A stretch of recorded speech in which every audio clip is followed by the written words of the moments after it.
over 1,000 police officers deployed to ensure that the by-election is adequately covered. Number two, to break it down further, the 114 polling stations in all Kalou have adequately deployed with police officers going by the standard deployment procedures. This means that we have a minimum of 2 police officers per every polling station.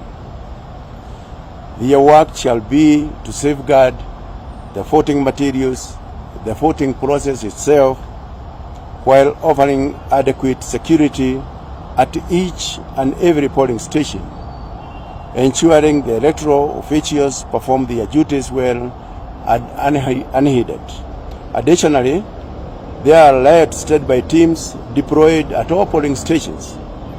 They comprise of not less than 14 officers at each and every polling station to ensure steadfast and robust security coverage.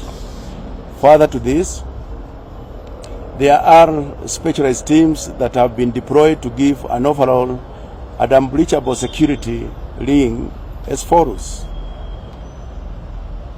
I have deployed 4 platoons of the General Service Unit officers.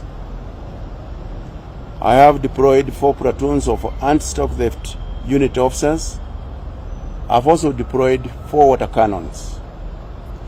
Sufficient deployment from the Directorate of Criminal Investigations, DCI, whose mandate shall focus on intelligence gathering, investigations, arrest and prosecution of any party or individual or individuals involved in any electoral malpractice.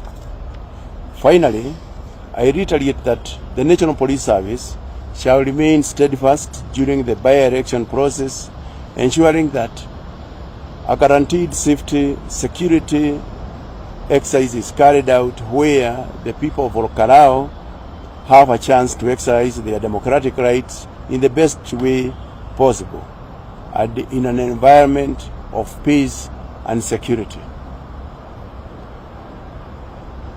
And to our young people, my message to you is that do not allow yourselves to be misused by anyone to disrupt the voting process in our Kalou.